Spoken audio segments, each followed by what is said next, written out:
อ่าคือว่ามื้อนั้นบ่มื้อนั้นลักโทรศัพท์เจ้าบ่อ๋อไผขี้หลังฮะแม่นแล้วมันนี่ไปลักโทรศัพท์อีกไปลักโทรศัพท์อยู่วัดโทรศัพท์ไผจัวของจัวเลยปีนแบบเมื่อน่ะเป็นวันศีลพี่น้องไปแม่สะแพงหันไปวัด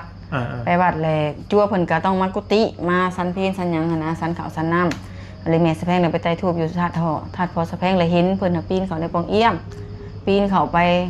กุฏิจัวแล้ว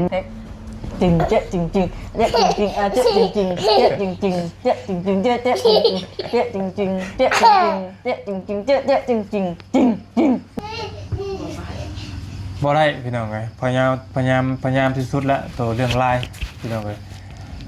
เป็นหยังที่พี่น้องเอ้ยมันเกิดจากว่าโทรศัพท์บ่ยาวน่ะตายก็คือบ่ยาวเคยบอกก่อนๆแหละพี่น้องเอ้ยลายโทรศัพท์บ่ยาวน่ะมันตายที่นี่เนี่ยบ่ยาวน่ะบ่ได้ผูกมัดกับ Gmail แต่ว่าผูกมัดทั้งเบอร์แต่ว่าอยู่ลาวเพิ่นบ่รองรับเบอร์อยู่ลาวนะพี่น้องบ่ยาวก็บ่เข้าใจคือกันแล้วก็มีทางอ้ายคนนึงเพิ่นฝากเงินมา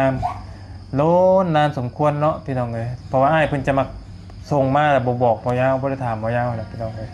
ก็เป็นอ้ายใหญ่ใจดีคนนึงเนาะจนเพิ่นบ่เห็นบ่ยาวตอบจักเทื่อเพิ่นก็เลยส่งหาลุงเฮิมก็เลยส่งบิลเงินมาให้บ่ยาวเบิ่งเมื่อเช้านี้เนาะคำว่าอ้ายได้นับชมคลิปนี้ก็ทั้งน้องโทรศัพท์น้องตายตอนนี้พี่น้องเอ้ยเนาะแล้วก็บ่ยาวพยายามซ่อมแต่ว่ามันบ่สามารถซ่อมได้มันบ่มีอะไรเนาะบ่ยาวว่าคร่าวๆก่อนก็ได้มีแต่ว่าบ่ยาวบ่อยากให้พี่น้องส่งมาเนาะไลน์ตอนนั้นแล้วหรือว่าถ้าสิมีการโอนพี่น้องให้ติดต่อหาบ่ยาวให้ไล่ก่อนได้พี่น้องเด้อเพราะว่าไลน์บ่ยาวมันบ่สามารถตอบได้แล้วพี่น้องเนาะก็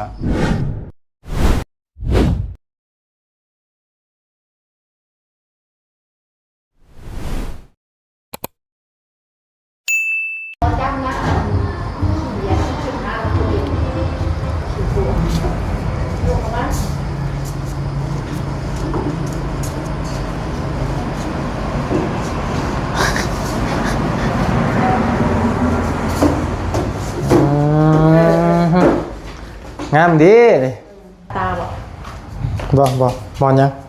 มอนสูบมอนแม่เรียบร้อยออกแล้วหนอดมาเอาขึ้นประกาศใช่ไหมยังพยายามมันแล้วไม่จะต้องไปโอ้เนาะไม่ได้ดูวะโอ้ยอันนี้มานี่นอนน้ำเถ่าได้วันเด้พี่น้องเลยตุ้ยแล้วตัวเป็นน้อยบ่เนาะเฮ้ยเอาพี่น้องต่อจากคลิปของสาวเพลงพี่น้องเนาะมาแต่เว้นว่าสิมาเฮ็ดทั่วสวนมะม่วงพี่น้องบ่ได้เฮ็ดซับมาแบบมาพ่องานให้พ่อเฮ็ดหยัง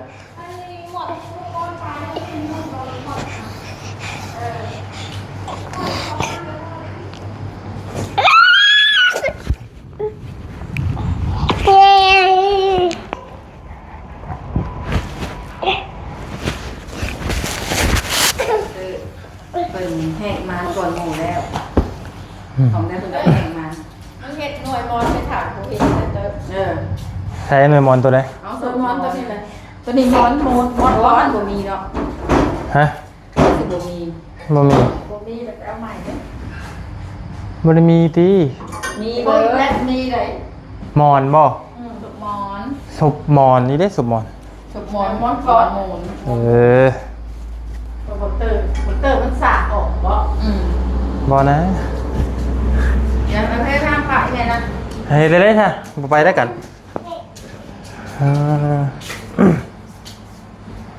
ให้เตียงนอนไหมพี่น้องเลยเนาะใจเมียนใหม่ได้เมียนใหม่สบายดีซี่ได้ไหมเด้อถ่ายคลิปอยู่ได้ห้องใหม่ของผู้สาวได้พี่น้องสีสมุนผู้สาวได้จิตใจกับแนวใหม่มักแต่พุ่งมักแต่สีผู้สาวเอาไว้ก็มักแต่สีเจริญตาหมักสีอันนี้ก็ คือบ่ย่าเว้าน่ะพี่น้องก็ว่าห้องนี่ยังบ่มีกระเบื้องแต่ละห้องยังบ่ทันมีในเฮือนพี่น้องเนาะแล้วก็ทางแม่เพิ่นเห็นในคลิปบอดี้เนาะที่บอดี้มาเยี่ยมมายามมื้อนั้นพี่น้องเอ้ยเพิ่นที่ว่าบ่ยาว่านอนฟื้นแหละมันเมื่อยเนาะนอนพื้นแล้วมันเมื่อยแล้วเฮ็ดให้ปูนดูดเฮาพี่น้องเวลาเฮาตื่นมานะอันนี้คือเรื่องจริงนะอันนี้นะเรื่องจริงที่เวลาเฮานอนแต่ปูนดูดเฮาขึ้นมาเนาะแต่ทั้งแม่เพิ่นเห็นในคลิปที่บอดี้มาเยี่ยมมายามมื้อนั้นแหละก็เลยกระบะพี่น้องเอ้ยแรกๆก็เพิ่นว่ากระบะล้านพี่น้องเอ้ยเนาะกระบะล้านเพราะหลานไล่แล้วก็กระบาบน้องกับแม่สั่นเนาะก็เลยเป็นทั้งแม่แก้วกับพ่อซุกกันแหละพี่น้องเอ้ยเป็นผู้ที่ซื้อให้เนาะไอ้ต้นสงสารซื้อให้ซึ่งก็เป็นคือเก่าเนี่ยพี่น้องเอ้ยก็เป็นพ่อฮักแม่ฮักบ่ยาวคือเก่าเนี่ยเนาะแต่กี้ก็เป็นซัพพอร์ตตลอดพี่น้องเอ้ยเนาะแต่ว่าเพิ่นอันนี้ก็ดีใจอย่างนี้ อมนะเฮ้ยเพื่อนแท้น่ะจืดเด้ชี้แขวบ่ดุไปเอามาแซ่น่ะแม่งเอากันบ่ป้าแอะเครียดเครียด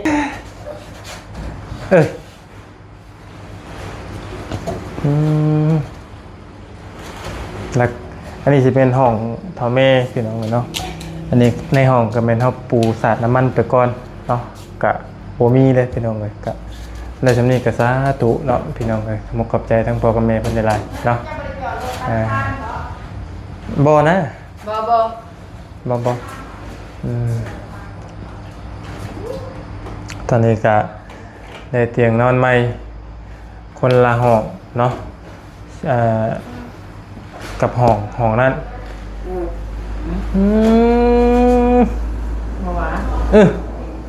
บัตเตอร์ว้าโตกะเกินไปพอเราให้บัจี้อะไรก็ได้ AI ให้งั้นอยู่เนี่ยเป็นยังไงAI ให้กลับอยู่พี่น้องเนาะ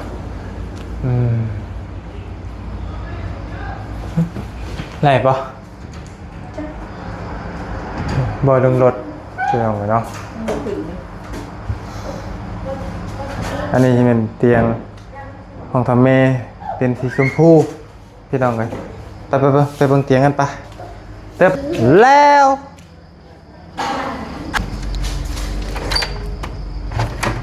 อันนี้ใกล้กับห้องน้ำพี่น้องเลยห้องเลยห้องนี้กับห้องผู้สาวพี่น้องก็ห้องนี้เย็นเนาะเอาลงเฮ้ยเตอลูกเจ้าอยู่พี่เตอเป็นเล็กซิเมียนนะบนเมียนอันนี้เป็นเสือนอนเก่าเพิ่นมุมอะไรอันนี้เป็นห้องผู้สาวพี่น้องเลยเนาะแต่ว่าติดกับห้องน้ำเอาตัวขึ้นลูกขึ้น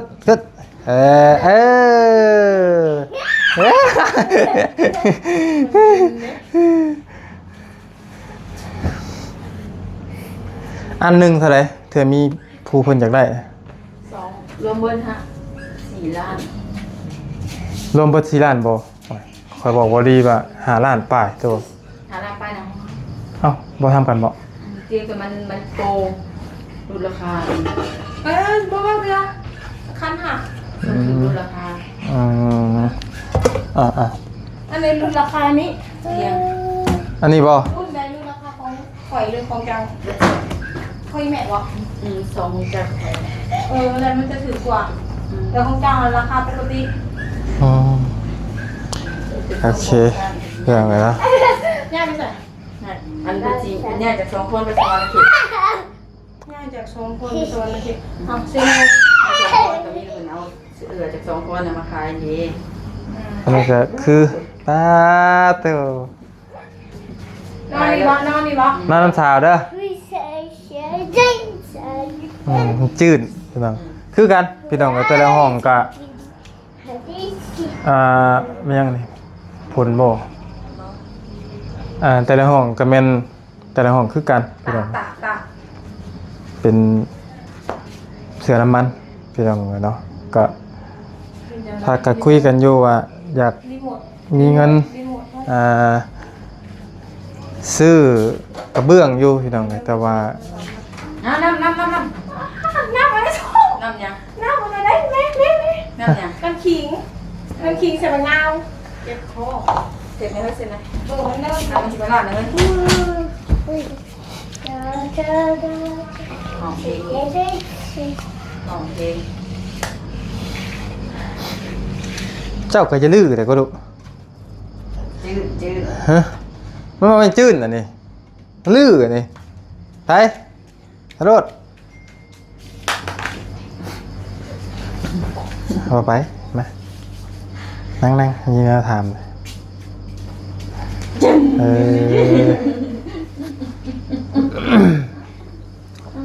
มิ้นเด้โอ้ยเบื่อนะเตียงนอนใหม่ไปลองเลยเนาะเคยมีอยู่บ่เนี่ยเคยมีอยู่บ่เตียงนอน